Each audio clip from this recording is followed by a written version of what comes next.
Hi, I'm James Shillinglaw, and I'm still here in Brisbane, Australia, and we've had a wonderful time here up in Brisbane, Queensland. And I'm here today with Leanne Harris, who is with a company called Walk Brisbane, and Leanne just gave us a marvelous walking tour of this really attractive. You can see it's a beautiful day. We have the Story Bridge, which is the kind of iconic bridge of this city, and we went all around the town. We're going to talk about that tour and talk about her company, and you'll find out about all that and more on Insider Travel Report. Now, Leanne, first of all, tell us a little bit about your company, Walk Brisbane. Thanks, James. Yeah, Walk Brisbane, we specialise in private walking tours of Brisbane, Fortitude Valley and South Bank. We've been in operation since 2015 and yeah, it's lovely to see international tourists back in Brisbane again. And we're with a travel advisor, Fam Trip of American Travel Advisors, and they just got the same tour and they're all raving about it. They had a great time.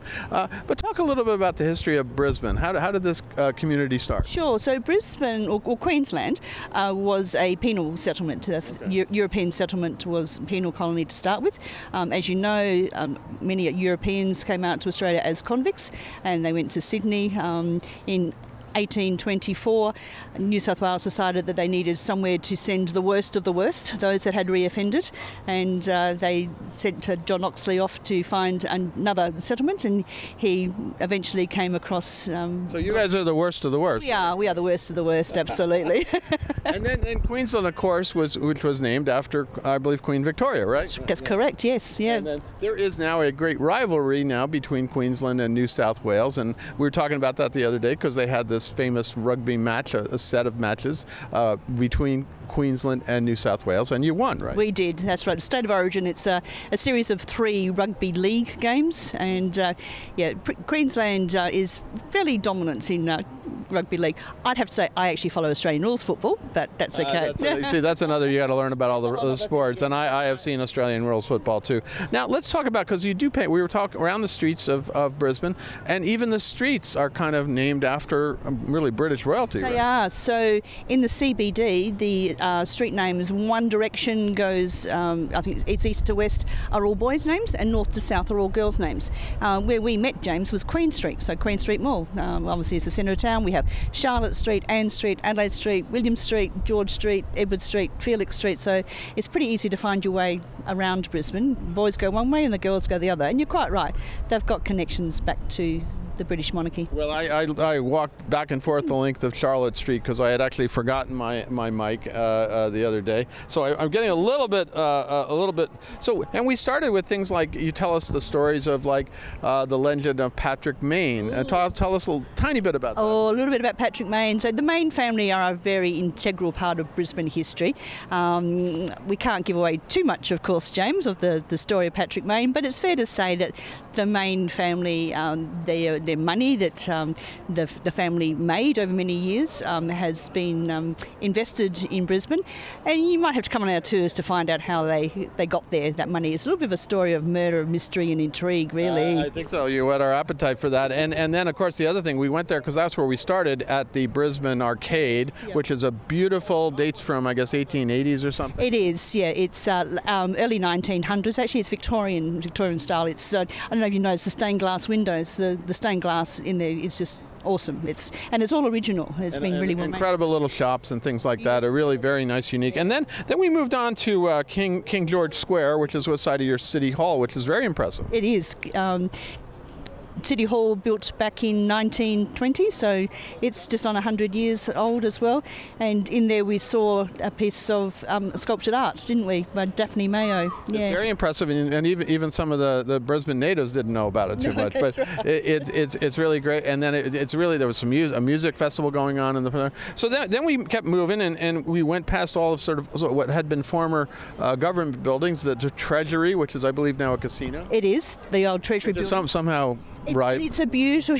It's quite apt, isn't it? But it's a beautiful building. It's a beautiful Italian Renaissance style architecture, and you're right. It is now the casino, but it's really tasteful inside. It's beautiful panelled timbers, and it's certainly not a tacky casino by any stretch of the imagination. And then it's there's beautiful. a hotel as well next to it, and then we moved on to what's New Queensland, and you can't see it in the background, but they are getting prepared, believe it or not, for the Olympics in I believe 2032. And this city is undergoing a renaissance, and one of the new developments is called Queen's Wharf, right? It is. Queen's Wharf, it's a $4 billion project. It's been in the making since 2017, and parts of it are due to open next year, 2023. With new hotels and things like that. Rosewood, I think. Rosewood's going in there, a Dorset, a Star, lots of open space, green space, moonlight theatres. There's going to be a 270-degree sky deck that will be public access. So up the top of the sky deck, you'll have all-encompassing views around Brisbane. It's going to be an absolute game changer for us. And then, of course, we moved on to really your government buildings, the Parliament for your what essentially your Senate, I guess, and then some other wonderful buildings. And you described all that, right? I did. That's right. So Parliament House is down the end of George Street.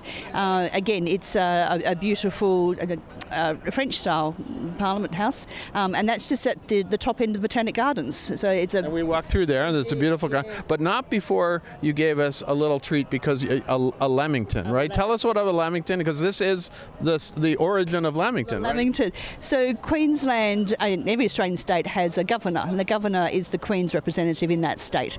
Back early 1900s, the governor of the time was Lord Lamington. Now, again, I'm not going to give away all the secrets, James, but the Lamington, which I think is probably our national dish. Australia's such a multicultural nation. We don't really have something that is just ours. I would argue that the Lamington is ours. And the Lamington was actually first served at Old Government House. And because they were running out of food, if you remember. Because they were running out of food, that's right. And it was named for Lord Lamington, who was the governor at the time. Well, it was a nice snack as before we proceeded through the park. And then we proceeded towards the river. And I think we were supposed to get one of your city cats, which is but we missed the boat, so to speak. So we had to walk forward. But actually, that was nice because we get to walk along the river walk, Brisbane River Walk, and it was beautiful. It's lovely. It's in the whole restaurants along the river walk, and as we walk through to Howard Smith Wharves, the river's got many restaurants, many residential complexes as well. We're very lucky to have the river so used in Brisbane, which is lovely. It is, and there's, as you said, there are many restaurants and bars, and then we walked underneath the Story Bridge, and we're here at this complex, which is pretty impressive too. It's actually a bar restaurant named after your first settlers, right? Sort of. This is Howard Smith Wharves. Howard Smith Wharves were was an old wharf back in the 30s and 40s, and it was disused for many years. And in late 2018 it was reopened to this dining precinct now, and I think where you might be having lunch a bit later is Felons, which was referring to the convicts, and it is a massive complex, a bar restaurant, and incredible, right on the water, incredibly beautiful. And we actually stayed at the Vincent Hotel right behind it the other night, and I got a chance to see this, but I didn't get a chance to stay here.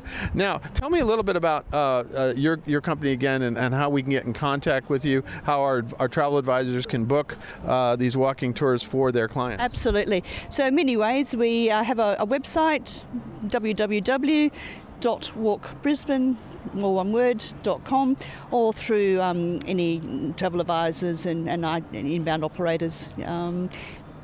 Pretty much every channel that you can book travel on, you'll find us there. That's great. And so if you're going to come to Brisbane and you're going to send your clients here, this is a wonderful way to get to know Brisbane. You go with Leanne or one of her troupe, and take you all over, and then you can do it again on the night walk. You could do a bar tour, you can do a cafe tour, and there is one thing we didn't get to. I want to make sure that we explain a little bit, because this is important for Americans. General Douglas MacArthur had his headquarters here. We were right across from it the other day. We didn't go go past that on your tour, but I'm sure some of your tours can do that. close. Just tell us a little bit about that. So MacArthur Chambers is very close to where we met today. MacArthur Chambers on the corner of Edward and Queen Streets. Yeah, it's fascinating. I've been there several times, and his office is as he left it. And it's where he was his headquarters during World War II. When he left the Philippines, he came down to Brisbane. Absolutely. And certainly our guests from North America love seeing MacArthur Chambers. It is amazing. Well, again, tell me the website again so where you can book. www.walkbrisbane.com. Leanne, thank you so much for taking the time to walk us all around Brisbane on a gorgeous day. Amazing. It is amazing, and it's been a wonderful time. This is my last day in Brisbane, unfortunately. I'll be back. Thank you. Excellent. Thanks, James. Lovely to meet you. I'm James Shillinglaw, and this is Insider Travel Report.